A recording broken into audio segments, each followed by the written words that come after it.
de Amaiur. Turno ahora para el BNG, es Francisco Jorquera, quien empieza a repartir con el resto de las formaciones los 30 minutos de que dispone el Grupo Mixto. Señoras y señores diputados, señor candidato, las elecciones del pasado 20 de noviembre arrojaron dos datos incuestionables.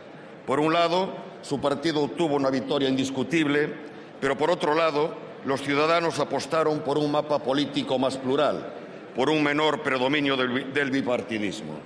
Comienzo destacando estos dos datos porque el BNG no es tan presuntuoso como para aspirar a que usted asuma nuestros planteamientos, pero sí aspiramos, por lo menos, a que gobierne con actitud dialogante, respetando el pluralismo y las formas democráticas.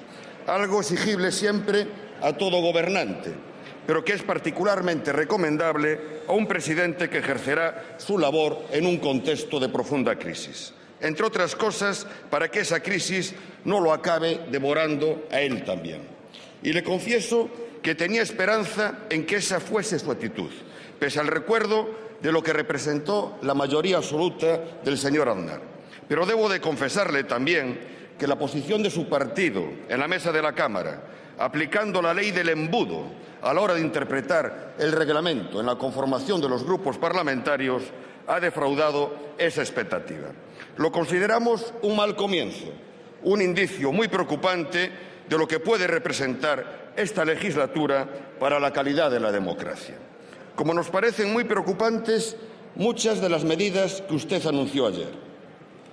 Hay ya demasiadas evidencias de que una estrategia fundamentada en los recortes solo conduce a deprimir aún más la economía y a acentuar las desigualdades sociales y territoriales. Y lo que usted nos propone es un duro programa de recortes. Renuncia a la inversión pública productiva para reactivar la economía. Renuncia a la inversión social necesaria para corregir las desigualdades y repartir con más equidad los costes de la crisis. Renuncia a una reforma impositiva justa y progresiva que provea recursos básicos para no desmantelar políticas públicas esenciales. ¿Y qué nos propone? Si se sabe leer entre líneas. Nos propone privatizar empresas y patrimonio público, nos propone abrir campos de negocio al sector privado en sectores públicos y prestaciones sociales básicas, nos propone menos derechos para los trabajadores, nos propone más concentración bancaria y socializar sus pérdidas y nos propone más centralización y uniformización. Señor Rajoy, usted apela a la necesidad de asumir sacrificios. La sociedad ya está asumiendo enormes sacrificios, pero con sus propuestas, señor Rajoy, unos se van a tener que seguir sacrificando mucho más que otros. Señor Rajoy, la crisis no castiga a todos por igual, ni en lo social ni en lo territorial.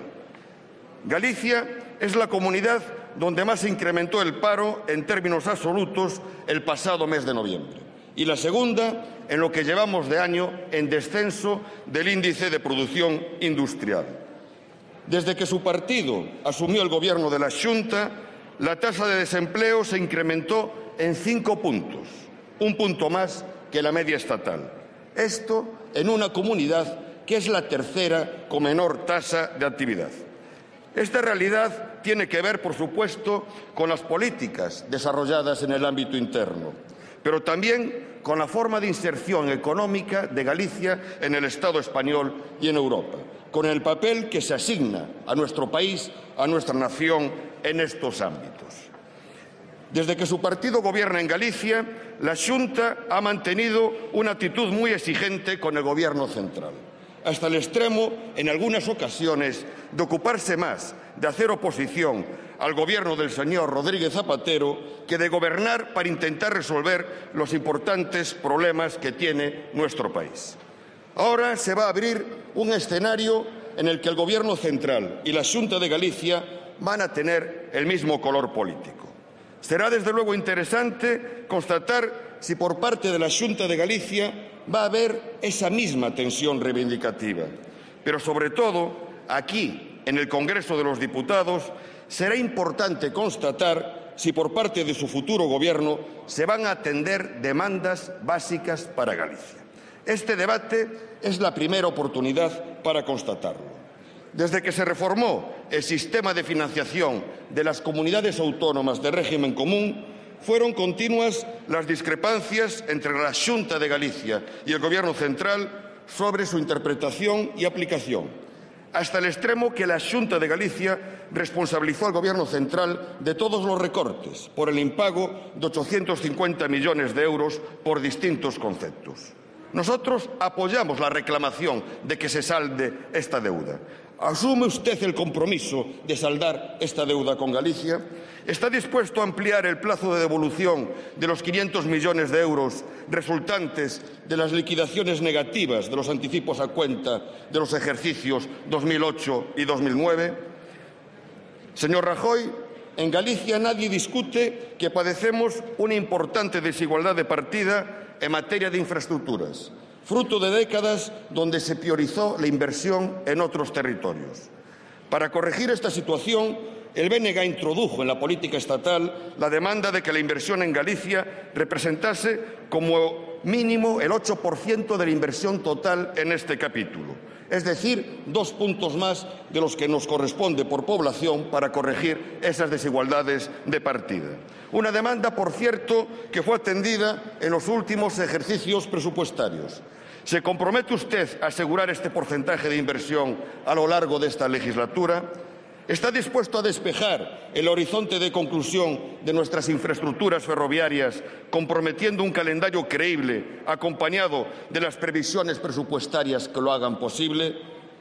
Debo de decirle que la posición de su partido, exigiendo al Gobierno saliente que paralizase las adjudicaciones y licitaciones previstas en la línea de alta velocidad a Galicia, nos parece, en ese sentido, un mal augurio. Por último, señor Rajoy, mientras la crisis castiga a Galicia con toda su crudeza, sectores básicos de nuestra economía ven amenazado su futuro por políticas dictadas por Bruselas. El Partido Popular, en esta misma Cámara, ha apoyado en no pocas ocasiones iniciativas del BNG y en algunas ocasiones, además, hemos llegado a transacciones relativas a la defensa de estos sectores económicos básicos de nuestra economía. ¿Qué compromisos asume como futuro presidente a este respecto? ¿Está dispuesto a renegociar las limitaciones que amenazan el futuro de nuestro sector naval? ¿Está dispuesto a exigir que se renegocien los tratados comerciales con terceros países que representan una clara competencia desleal para la conserva gallega? Por lo que respecta a nuestra pesca y sector lácteo, ¿va a impulsar la renegociación de unas políticas comunes claramente discriminatorias con Galicia? Y ya concluyo, señor Rajoy, y concluyo por donde empecé. Frente a algunas caricaturas que se han fabricado de usted, lo considero una persona más dialogante y menos dogmática que el anterior líder de su partido. Quizá porque, como también soy gallego, donde algunos ven timoratez o indecisión, yo prefiero ver un talante más mesurado, más flexible que el del señor de las Azores.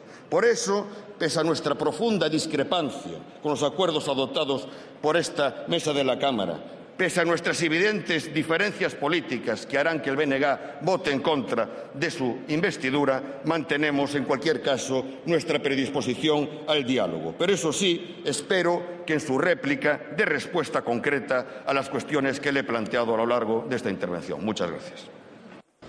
Muchas gracias, señor Jorquera.